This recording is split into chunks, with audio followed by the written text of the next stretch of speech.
Welcome to Wake Up with Nubian Tigers Talk. Nubian Tigers are a group of people who met at Princeton University and have continued to be friends throughout the decades.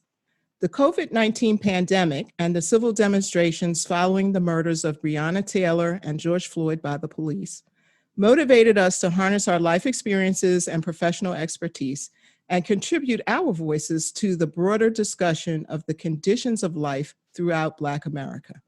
My name is Michelle Jacobs, and I'm with my co-host, Ray Smaltz. Before we get to today's guest, I'll turn it over to Ray. Thanks so much, Michelle. And for those of you listening for the first time, the acronym WAKE, or WAKE, stands for Wisdom, Advice, Knowledge, and Engagement. And the UP is the abbreviation for Princeton University, only backwards. When the late civil rights icon and longtime Congressman John Lewis was only 23 years old, he delivered an inspiring speech at the historic March on Washington in 1963 and punctuated the end of it with, "Wake up, America, wake up, for we cannot stop and we will not and cannot be patient." This podcast aspires to wake up our listeners to some of the very same struggles within America today and across the globe. And Michelle, we're now less than 2 months away from what could be the most consequential presidential election in our lifetimes. And because of that, today, Ray, we're going to be doing something different on our episode. We're actually going to have a series of panelists speaking on election-related issues. So we hope you'll stay around for all three presentations, and there'll be a roundtable discussion amongst our panelists at the end. We'd like to welcome to the show our first guest for this discussion, Mary Nelson. Mary was born, raised, and resides in St. Louis, Missouri. She graduated from Princeton University in 1977 with a degree in political philosophy, and later attended the University of Missouri School of Law for her JD. At the law school, she was classmates with Jay Nixon, who eventually would become the governor of Missouri from 2009 to 2017. Mary worked on Nixon's Democratic primary and general election campaigns, and then served in several key positions during his administration. She has been recognized by the St. Louis Black Bar Association as a legal legend, received the Women's Justice Award from Missouri Lawyers Weekly, and the Order of the Coif from the University of Missouri Law School. And we're not talking about coiffure, we're talking about coif, okay? That's academic excellence if you guys don't know. Welcome to the show, Mary. Thanks so much, Ray. Good to be here.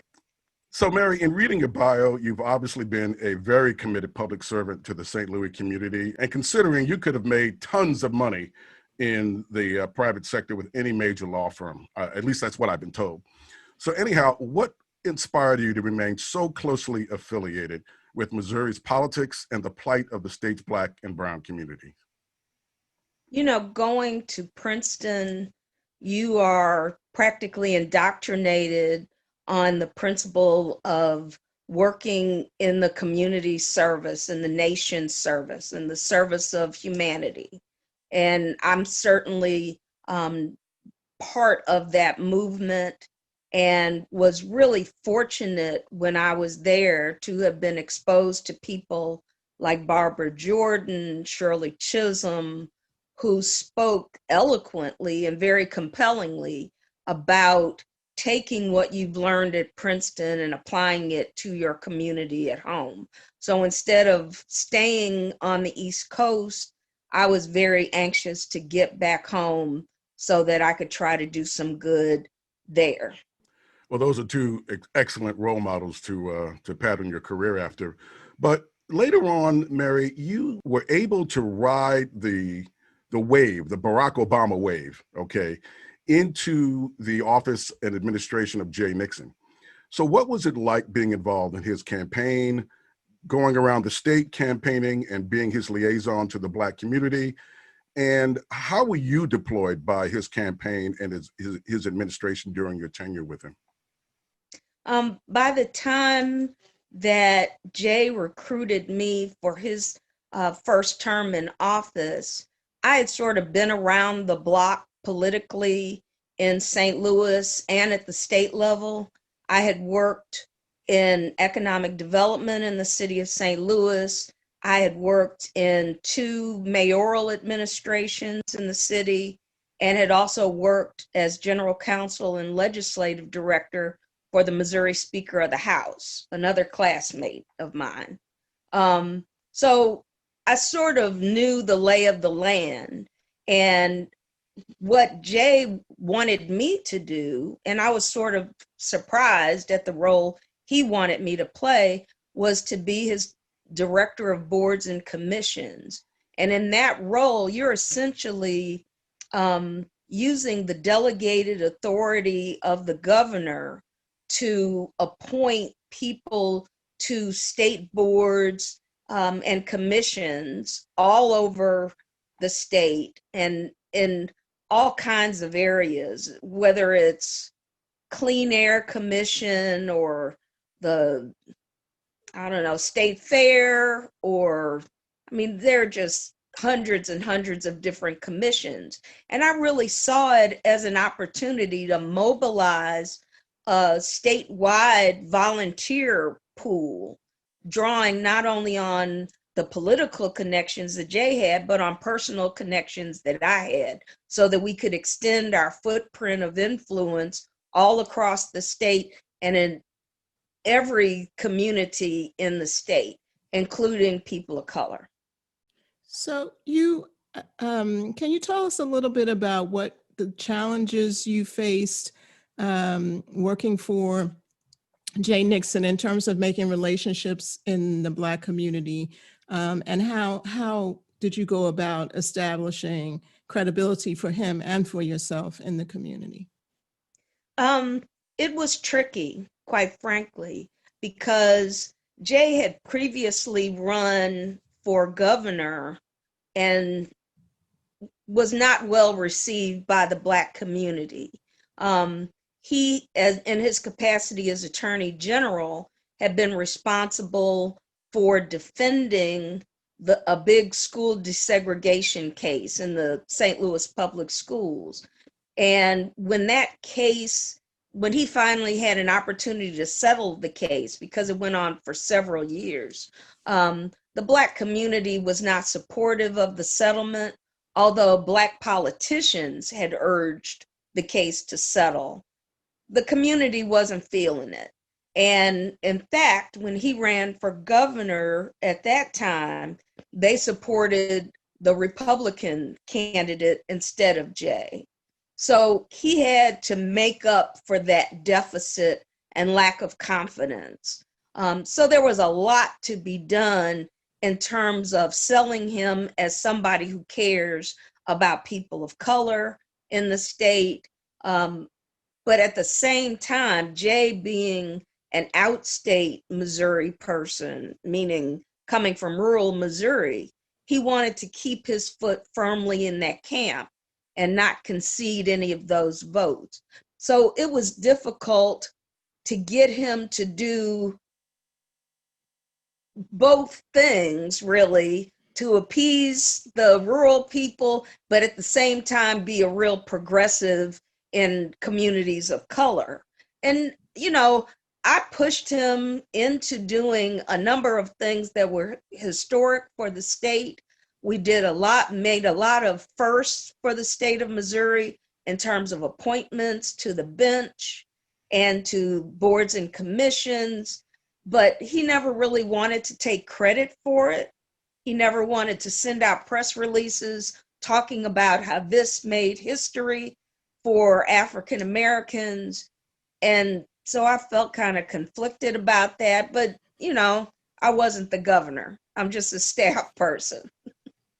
Can you give us a couple of examples of the first that you were responsible for appointing? Sure.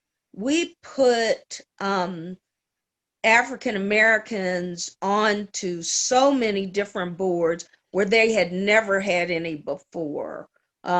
Whether it was the State Fair Commission, the Cotton Growers Association, the Clean Water Commission. You know, Black people don't really come to mind when you think about being interested in environmental issues, but things like clean water are very much issues for us and our communities. Those things are essential. And if you have a commission that's addressing clean water issues and not thinking about St. Louis or Kansas City, you're leaving out a huge part of the picture. And I wanted to make sure that we had a voice. And the governor was very accepting of those kinds of ideas. But it was pretty exciting when you have the head of the Architects and Engineering Board be a Black man, or you have the Board of Police Commissioners be majority Black in the city of St. Louis and be headed up by a Black woman. It was exciting. Now, in 2011, you were appointed to be an administrative hearing commissioner, and you stayed in that position up until the time when police officer Darren Wilson murdered Michael Brown. If you can you give us some sense of what was happening within the governor's sphere of influence and whether you had any ability to discuss the issue with government officials? Yeah, I was getting ready to leave the Administrative Hearing Commission in August of 2014 when Michael Brown was killed. And if you'll remember, there was a long period between the killing and when the county prosecutor came back with his decision not to seek an indictment. And during that period of time, that's when the community really got organized and really was pushing for some action. In that period of time, I spent a lot of time trying to lobby the governor to file a formal complaint against Darren Wilson for using excessive force and for acting inappropriately. And through another one of his boards, which he made appointments to and actually controlled, he could have seen to it that regardless of any criminal action, that it was within the governor's control for Darren Wilson to be disciplined for his inappropriate use of force and for him to lose his peace officer's license. He didn't do that. And I was very frustrated that I couldn't force his hand.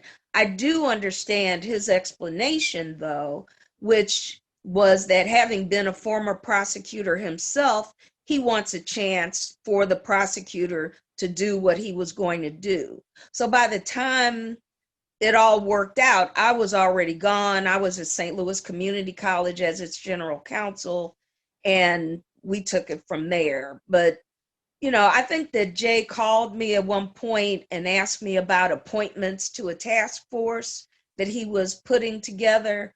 But beyond that, I really didn't have much input. And the sad thing is, he didn't seek out input from any other African Americans. And I was very, very frustrated for him that he didn't do better in understanding the issues and an appropriate response, because I think he was on the short list to be considered as Hillary Clinton's running mate on her ticket when she ran. And he went from being, the next big thing to being out of contention and consideration altogether. And, I thought it was sad and very unfortunate because he could have done a lot better. As we look back on the events of Ferguson now, you sort of wonder where could we have been today if the governor had just taken that one step towards having some kind of accountability for Officer Wilson. Like where would we be today, and would we be positioned better to handle some of the kinds of police activity that's going on today? I totally agree. Certainly Mike Brown was not the first Black person to be killed by police, but in this age that we're in, and with the focus, with everybody having video cameras ready and to film everything, I think it could have been important in setting a national precedent on an appropriate and proactive response, not just to a killing, but to the inequalities, the injustice, the things that a governor, you would hope, would care about beyond just another Black man did. Instead, things really got out of hand, with so much being focused on what kind of person Michael Brown was and whether he deserved it, which I thought was totally unacceptable and very racist. So, Mary, out of that tragic incident, how did the politics in the St. Louis community as well as the state change? Were there changes? Did it improve? Were there people for the first time being elected to public office in the Ferguson community and then later on in other parts of the state? Well, that's the good part of all of this. That's the silver lining that came out of this tragedy. St. Louis, the St. Louis area, has traditionally been extremely conservative. I mean, I think of all the cities that rioted during the 60s and 70s, St. Louis was never among those cities. Our politics tends to be very old school, very democratic machine, all that. And so the change with the Michael Brown killing really was that, the cameras were focused on St. Louis for a sustained period of time. And young people came forward as the new activists. They found their voice. And because they were able to find their voice, older folks supported them and came forward. And it really snowballed into an opportunity for the community to understand what power they had. Not only did they oust the St. Louis County prosecutor who had failed to act to get an indictment against Darren Wilson and replace him with a Black man, but there were also mayors that were elected because of their activism, national spokespeople like Brittany Packnett came out of that movement. I mean, I think that we set a pattern for the rest of the country to follow with regard to political empowerment that can come out of that kind of tragedy. Well, here's the weird thing. We've had multiple tragedies since, right, in those 6 years. Yeah. And so the country right now is at a position where people have to figure out ways in which to stop the Black vote, to suppress the Black vote. What have you seen in Missouri in terms of some of those ways in which the Black and brown vote is going to be suppressed? And do you anticipate even worse things being done for this upcoming election? It's truly a bad picture in Missouri. I mean, this is a time where all people who care anything about democracy need to rise up and start paying attention. This is a call to arms. It's a code red or a code black, if you will. This is important. In Missouri, the state legislature, at the very last moment at the end of the session, passed a bill allowing mail-in ballots for the first time in the history of the state. What they didn't do was think through, how does this thing of mail-in ballots work so as to allow people to comfortably vote? They didn't deal with that. So as a result, there's a lot of confusion in the state with regard to mail-in ballots versus absentee ballots, because they tweaked the rule with regard to absentee ballots to allow certain people to vote absentee because, of COVID-19. Mail-in ballots have to be notarized and properly filled in. So there are all these new, absolutely. So there are all these new rules around mail-in ballots. And so if there's no provision at all for the election authorities to notify a voter that they failed to fill out their ballot properly. So the odds are that their ballots can be discarded for something as simple as not sealing the envelope properly or not completely, checking boxes or whatever. So there are lots of ways there that people will fail in their ability or their attempt to vote.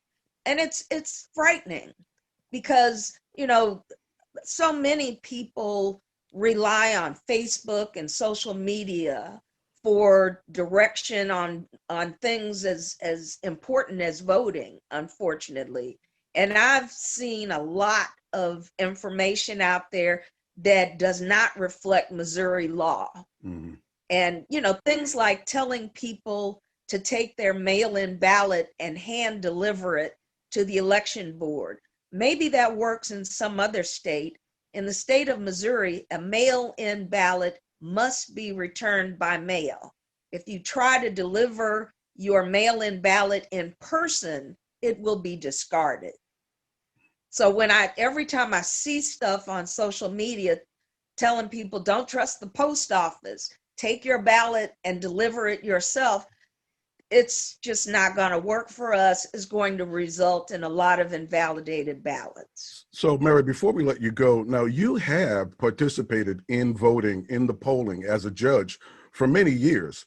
What is going to be your role this year? Well, not just as a judge, but also as a poll watcher. And for the last, I'm going to say 4 election cycles, I've been a part of the Democratic Party's Voter Protection Project, where we troubleshoot voting issues. I expect to be a part of that cadre of attorneys again this year. And if not, I'm going to work at the polls as a poll worker. That, Missouri is like many other states where most of the poll workers that are hired are senior citizens. And with COVID-19, there are a lot of people that don't feel comfortable to participate. And so there are going to be a lot of vacancies.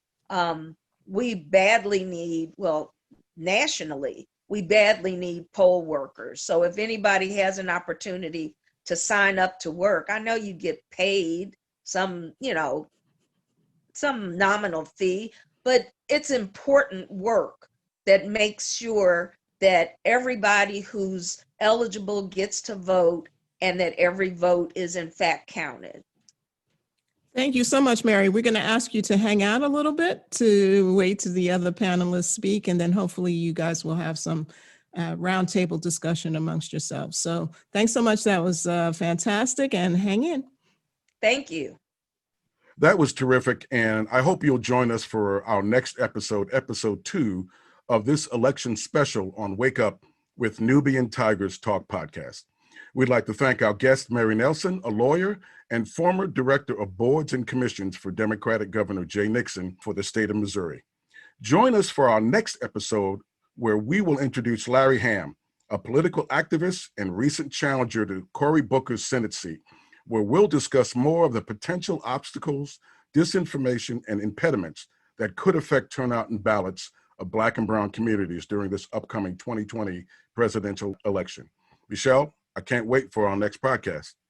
If you enjoyed what you heard today, follow us on our YouTube channel at Nubian Tigers Podcast. You can also find us on Twitter.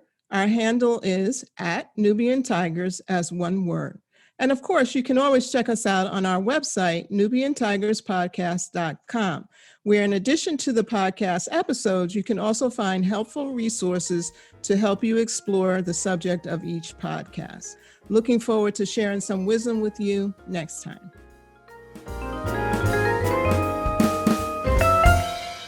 Wake up, wake up, wake up.